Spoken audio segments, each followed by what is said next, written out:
Bonjour, il vous faudra du lait, de la farine, du sucre, un œuf, de la levure boulanger, du beurre et du chocolat au choix, du décolorant et des petits bonbons pour décorer.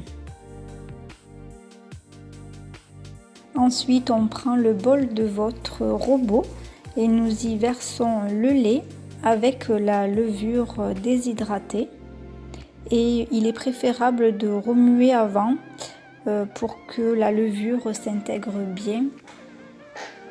Ensuite, on verse la farine, l'œuf, le sucre, le beurre et une pincée de sel à la fin.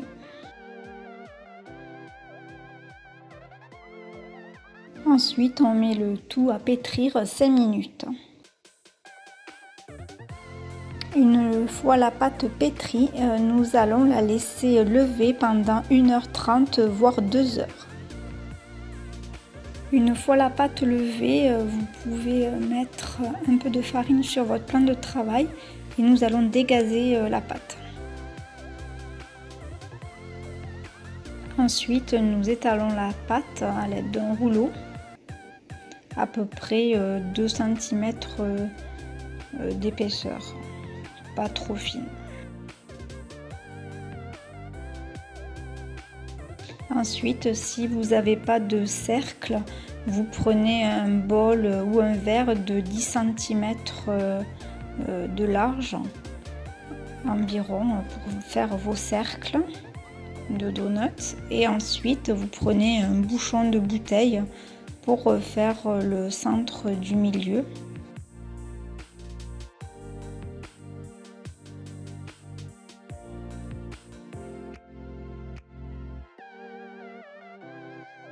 Ensuite, vous les déposez sur du papier de cuisson que vous aurez mis sur une plaque.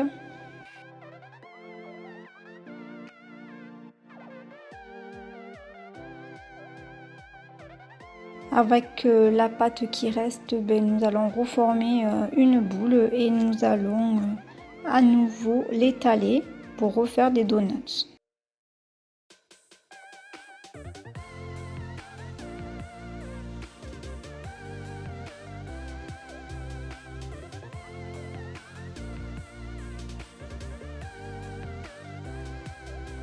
Une fois vos donuts terminés, nous allons les laisser pousser 30 minutes. Nous allons préchauffer le four à 180 degrés et ensuite nous allons les mettre à cuire pendant 10 minutes. Une fois vos donuts sortis du four, on les dépose sur une grille et ensuite nous allons les décorer. Donc préalablement, j'ai fondu du chocolat au bain-marie et j'ai préparé du glaçage. Donc je vais plonger le donut dessus et ensuite je le dépose sur la plaque. Vous pouvez aussi rajouter des petits vermicelles ou des petits bonbons pour décorer selon votre choix.